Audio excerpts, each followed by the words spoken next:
মুহাম্মদ সাল্লাল্লাহু আলাইহি ওয়াসাল্লামের সম্মানিত পিতা এবং মাতা নাকি জাহান্নামী। নাউজুবিল্লাহ বলেন। আর একটু জোরে বলেন। আজকে গোটা পৃথিবীতে মুসলমানদের এই অবস্থা দেখে আজকে আমাদের হৃদয়ের মণিকুঠা থেকে আমাদের রক্তক্ষরণ হচ্ছে। ঠিক সেই পর্যায়ে আজকে এমন এমন ফতোয়া আজকে বাংলাদেশের কিছু আলেম দিচ্ছে, যেগুলো শুনলে বোঝা যায় যে আহলে সুন্নাত ওয়াল জামাতের আকীদা তারা পোষণ করে না। এই স্ট্রিম রুল থেকে আপনারা কেন দূরে সরে গিয়েছেন? যে আকীদা ছিল আহলে সুন্নাত ওয়াল জামাতের আকীদা, যে আকীদা ছিল ইবনে আব্বাসের আকীদা, যে আকীদা হয়েছে ইমাম জালালউদ্দিন সিয়ুতির আকীদা, যে আকীদা হলো আল্লামা ইমাম ফখরুদ্দিন রাজি রহিমাহুল বারির আকীদা, যে আকীদা হলো ইমাম মুসলিম রহিমাহুল্লাহর আকীদা, যে আকীদা হলো ইমাম বুখারী রহিমাহুল্লাহর আকীদা, যে আকীদা হলো ইমাম তিরমিজি রহিমাহুল্লাহর আকীদা, যে আকীদা হলো বিশ্ববিখ্যাত উলামায়ে কেরামদের আকীদা। আজকে সেই আকীদার বিরুদ্ধে আমরা কলম ধরেছি। আমরা বলছি মুহাম্মদ সাল্লাল্লাহু আলাইহি ওয়াসাল্লামের পিতামাতা নাকি জাহান্নামী। নাউজুবিল্লাহ বলেন। সম্মানিত হাজিরিন, আমি বলতে চাই এই বিশ্বাস কি সবার আছে? রাসূলুল্লাহর পিতামাতা জান্নাতি সবার কি বিশ্বাস আছে? কাদের কাদের আছে? আল্লাহকে হাত তুলে দেখান। নারে তাকবীর, নারে রিসালাত, আহলে সুন্নাত ওয়াল জামাত। প্রিয় হাজিরিন, ওনারা আমাদেরকে দুইটি দলিল দেয়। সহিহ মুসলিমের দুইটি হাদিস আমাদের বিরুদ্ধে দলিল হিসেবে উপস্থাপন করে যে এই হাদিসগুলো প্রমাণ করছে মুহাম্মদ সাল্লাল্লাহু আলাইহি ওয়াসাল্লামের পিতামাতা জাহান্নামী। তো আমি আপনাদেরকে উল্টো প্রশ্ন ছুড়তে চাই, আজকে আপনি হাদিসগুলো পেয়েছেন, এই হাদিসগুলো কি ইমাম জালালউদ্দিন সিয়ুতী রাহমাতুল্লাহ পায় নাই? এই হাদিসগুলো কি আল্লামা ইমাম ফখরুদ্দিন রাজি রহিমাহুল বারি তিনি কি পান নাই? এই হাদিসগুলো কি ইমাম ইবনে কাসির রহিমাহুল্লাহ পান নাই? তাহলে এই হাদিসগুলো তো ওনারা পেয়েছেন, ওনারা কেন রাসূলুল্লাহর পিতামাতাকে জাহান্নামী বলেন নাই? আপনি কেন জাহান্নামী বলছেন? বুঝা গেল আপনি হাদিস বুঝেন নাই, হাদিসের মাফহুম বুঝেন নাই, হাদিসের সঠিক মাফহুমকে না বুঝে মুখালিফ মাফহুম আপনি নিয়েছেন। আপনি হাদিসের ব্যাখ্যা পড়েন নাই, উলামায়ে কেরামদের বক্তব্য নেন নাই, সেজন্য আজকে আপনি গুমরাহ হচ্ছেন। একটা হাদিস ওনারা আমাদেরকে দলিল হিসেবে পেশ করে, যেটা সহিহ মুসলিমের মধ্যে আসছে। হযরত আনাস ইবনে মালিক রাদিয়াল্লাহু তাআলা আনহু থেকে বর্ণিত হাদিস। তিনি বলেছেন, একজন লোক মুহাম্মদ সাল্লাল্লাহু আলাইহি ওয়াসাল্লামের কাছে আসলো, এসে বলল, ইয়া রাসূলুল্লাহ আইনা আবি, আমার পিতামাতা কোথায়? রাসূলুল্লাহ সাল্লাল্লাহু আলাইহি ওয়াসাল্লাম বললেন, ফিন্নার, তোমার পিতামাতা জাহান্নামে আছে। ফালাম্মা কফা ফাদাআহু, সেই লোকটা কষ্ট পেয়ে গেল। সেই লোক যখন কষ্ট পেল, রাসূলুল্লাহ সাল্লাল্লাহু আলাইহি ওয়াসাল্লাম তাকে ডাকলেন, ডেকে বললেন, শোনো, ইন্না আবি ওয়া আবাকা ফিন্নার, নিশ্চয়ই আমার পিতা এবং তোমার পিতা জাহান্নামী। তো সুতরাং এই হাদিস থেকে ওনারা আমাদেরকে বলে যে রাসূলুল্লাহ তো বলেছে আমার পিতা এবং সেই লোকটার পিতা উভয় পিতা জাহান্নামে, সেজন্য তারা বলে মুহাম্মদ সাল্লাল্লাহু আলাইহি ওয়াসাল্লামের পিতা মাতা জাহান্নামী। নাউজুবিল্লাহ বলে। অথচ সেই হাদিসের ব্যাখ্যা ওনারা পড়ে নাই।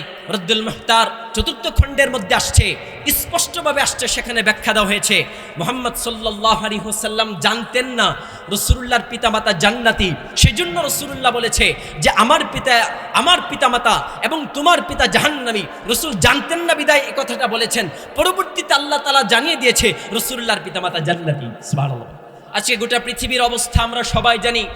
গোটা পৃথিবীতে চারদিকে যখন মুসলমান আজ নির্যাতিত, নিষ্পেষিত, অত্যাচারিত, আজকে আমরা ফিলিস্তিনের দিকে তাকাই, দেখি যে মুসলমান সেখানে জুলুমের শিকার হচ্ছে। আজকে আমরা মায়ানমারের দিকে তাকাই, দেখি যে মুসলমান সেখানে অত্যাচারে অত্যাচারিত হচ্ছে। আজকে আমরা চীনের ওই ঘরের দিকে তাকাই, দেখি যে মুসলমান সেখানেও আজকে অত্যাচারিত হচ্ছে। পৃথিবীর যেদিকেই আমাদের চোখ যায়, দেখি যে মুসলমান সব জায়গায় অত্যাচারিত। কেন? আজকে আমাদের মুসলমানদের মধ্যে ফাটল সৃষ্টি হয়ে গেছে, আমরা দল উপদলে বিভক্ত হয়ে গেছি। আজকে সমস্ত কাফের বাহিনী এক হয়ে গেছে, এক হয়ে মুসলমানদের বিরুদ্ধে ষড়যন্ত্র আর চক্রান্ত করছে। আজকে যদি আমরা আমাদের সমস্ত ভেদাভেদ ভুলে গিয়ে যদি আমরা এক হতে না পারি, তাহলে গোটা বিশ্বে সামনে মুসলমানদের ভবিষ্যৎ অন্ধকার, এতে বিন্দু পরিমাণ কোনো সন্দেহ নাই। আজকে সমস্ত কাফেররা এক হয়ে গেছে। কথা বলেন ঠিক কিনা? যারা বলেন না ঠিক কিনা? আজকে ইরান একা লড়ছে সমস্ত জায়নবাদী গোষ্ঠীর বিরুদ্ধে, তারা একা লড়ে যাচ্ছে। কেন? এই যুদ্ধটা তো শুধুমাত্র কোনো মুসলিম আর মুসলিমের যুদ্ধ নয়, এই যুদ্ধ হচ্ছে আধিপত্যবাদের বিরুদ্ধে ন্যায় এবং ইনসাফের যুদ্ধ। ঠিক কিনা বলে? আজকে ইরান, আজকে তারা এত জুলুমের শিকার হচ্ছে, কিন্তু আজকে আমাদের বাংলাদেশে একদল আলেম যারা জোর কণ্ঠে বলছে আমরা ইরানের পক্ষে না, তার মানে আপনারা যদি ইরানের পক্ষে না হন, তার মানে আমরা বুঝতে পারছি ঢাল মে কুছ কালা হ্যায়, আপনারা সরাসরি ইসরায়েল এবং আমেরিকান জায়নবাদীদের পক্ষ নিয়েছেন। ঠিক কিনা বলে? আপনারা আমাদেরকে কি বুঝাতে চান? আপনারা ইরানের পক্ষে নয়, আপনারা আকীদার কথা বলেন। আরে আপনাদের আকীদাই তো সমস্যা আছে, আপনাদের আকীদাই তো আপনারা ঠিক করতে পারেন নাই। আজকে তো আকীদার কারণে আমরা ইরানবাদীদেরকে আমরা ফেলে দিতে পারি না। আজকে তারা মাজলুম হয়েছে, আজকে জালেম হয়ে গেছে সেই জায়নবাদীরা। আমরা মুসলমান কখনো জালেমের পক্ষ নিব না, আমরা মুসলমান সদা সর্বদা মাজলুমের পক্ষ নিব। ঠিক কিনা বলে? আপনাদেরকে আকীদার কথা কি বলবো? আজকে বাংলাদেশে যখন গোটা পৃথিবীতে এই পরিস্থিতি, বাংলাদেশের কিছু আলেম এমন এমন কথা বলছে যেই কথাগুলো আহলে সুন্নাত ওয়াল জামাতের গায়ের মধ্যে কালিমা লেপন করছে।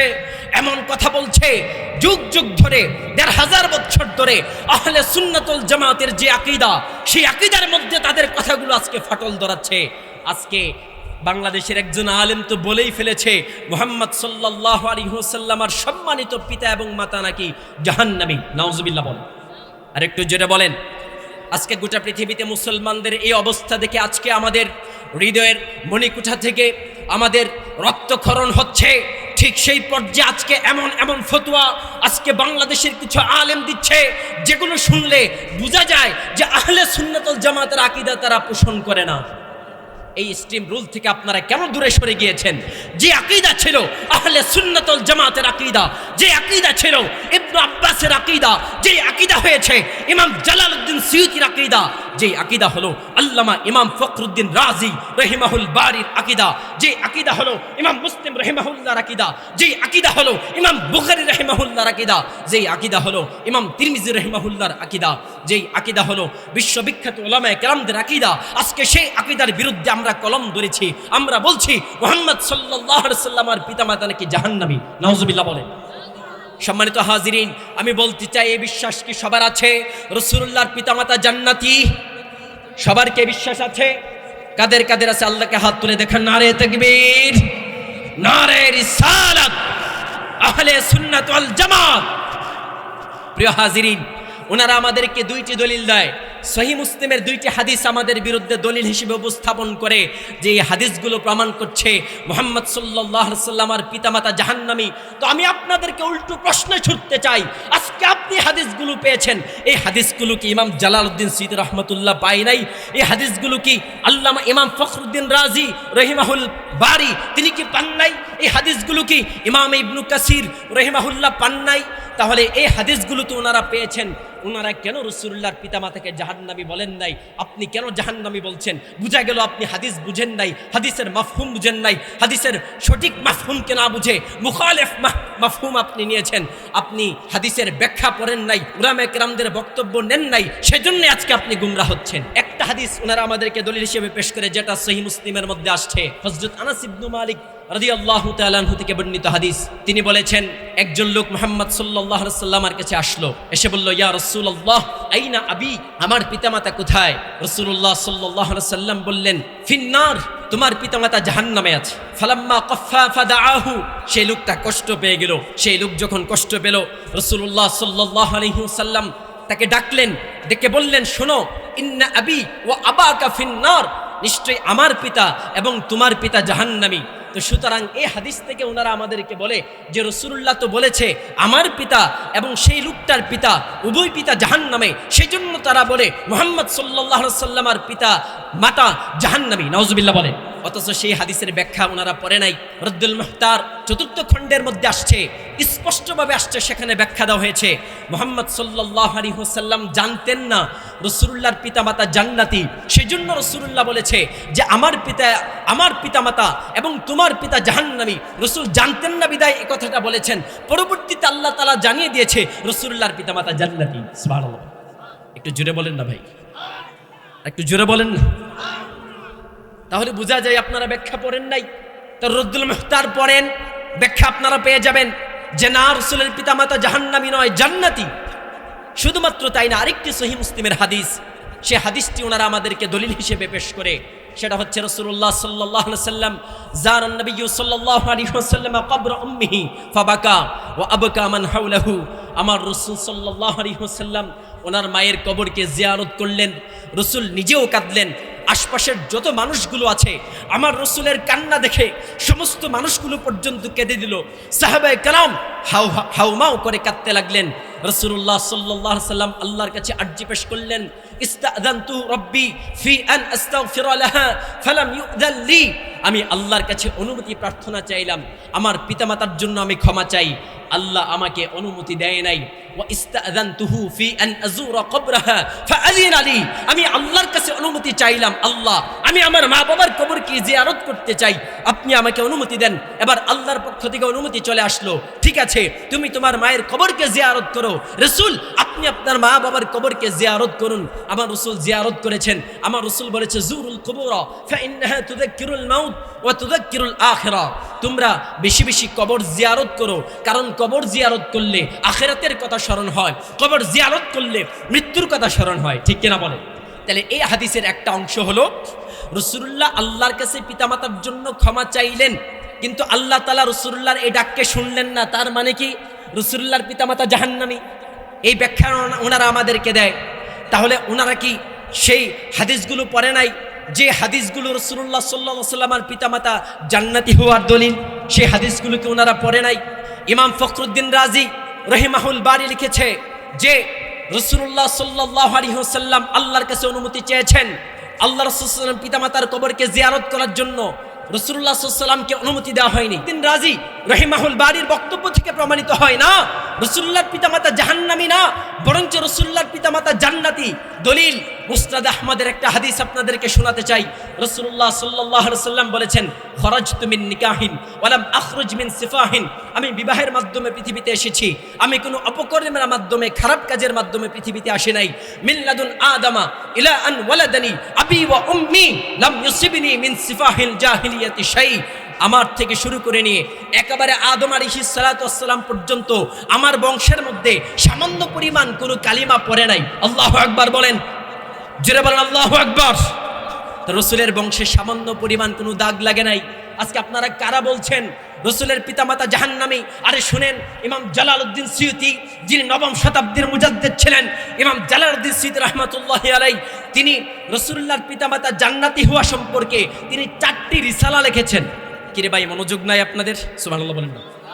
4টা কিতাব লিখেছেন রাসূলুল্লাহর পিতামাতা জান্নাতি, 4টি রিসালা এবং 9টি কিতাবের মাধ্যমে তিনি প্রমাণ করে দিয়েছেন রাসূলের পিতামাতা জান্নাতি। কেন? একটা সম্প্রদায় ছিল, যে সম্প্রদায়টাকে বলা হয় হানিফ গোত্র।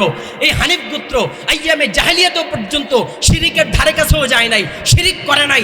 এটাই প্রমাণ করে মুহাম্মদ সাল্লাল্লাহু আলাইহি ওয়াসাল্লাম কোন মুশরিক বা কোন কাফেরের তাদের কাছ থেকে জন্ম হয় নাই। মুহাম্মদ সাল্লাল্লাহু আলাইহি ওয়াসাল্লামের ব্যাপারে আল্লাহ জানিয়ে দিয়েছে, ওয়া তাকাল্লুবাকা ফিস সাজিদিন। রাসূল আপনাকে সিজদাকারীদের অন্তর্ভুক্ত করে আমি পাঠিয়েছি। তার মানে আপনার বংশধর যারা ছিল সবাই সিজদাকারী ছিল, কেউ মুশরিক ছিল না, সবাই আল্লাহর ওয়াহদানিয়াতে বিশ্বাস করত। সেই জন্য আপনি জন্মগ্রহণ করেছেন, পৃথিবীতে এসেছেন কোন মুশরিকের ঘরে নয়। আপনি এসেছেন যারা ধারাবাহিক কোন শিরিক করে নাই, হানিফ গোত্র ছিল, সেই গোত্র থেকে আপনি পৃথিবীতে এসেছেন। আপনি পৃথিবীতে এসেছেন কোন কাফেরের পেট থেকে নয়। সুবহানাল্লাহ বলে। প্রিয় হাজিরিন, তাহলে আমরা বুঝতে পারলাম রাসূলুল্লাহ সাল্লাল্লাহু আলাইহি ওয়াসাল্লামের পিতামাতা জান্নাতি, ঠিক কিনা বলেন? আমাদের কোনো সন্দেহ আছে? কোনো সন্দেহ নাই। এই আকীদা আমরা পোষণ করব। আল্লাহ পাক রব্বুল আলামিন যেন এই আকীদা রেখে আমাদের আকীদাকে বিশুদ্ধ করে, আজকে যারা বাংলাদেশে এই আকীদার বিরুদ্ধে বলছে, আজকে যে প্রতিষ্ঠিত আকীদা, যে স্ট্রিম রোল চলে আসছে মুহাম্মদ সাল্লাল্লাহু আলাইহি ওয়াসাল্লামের পর থেকে শুরু করে নিয়ে আপনি 1500 বছর পর্যন্ত ঘাটেন, দেখবেন যে কোন গ্রহণযোগ্য আলেম এটার বিপক্ষে বলে নাই রাসূলুল্লাহর পিতামাতা জাহান্নামী, এটা বলে নাই কোন গ্রহণযোগ্য আলেম বলে নাই। আজকে ধারাবাহিক সেই আকীদার উপরে আজকে কারা কলম ধরেছে? তারাই কলম ধরেছে যারা আজকে ইরানের বিরুদ্ধে যারা আজকে অবস্থান নিয়েছে, তাদের সেই আকীদা, ঠিক কিনা বলে? আজকে কোন খাঁটি মুসলমানের এই আকীদা হতে পারে? আল্লাহ তাআলা আমাদের এই মুসলমানদের স্বার্থগুলোকে বুঝে এই সমস্ত জায়নবাদী সম্প্রদায় তাদেরকে ছুঁড়ে ফেলে দিয়ে আমাদেরকে সবাই মুসলিম মিল্লাত একত্রিত হওয়ার তৌফিক দান করুন, বলুন আমিন। ওয়া আখিরু দাওয়ানা আলহামদুলিল্লাহি রাব্বিল আলামিন।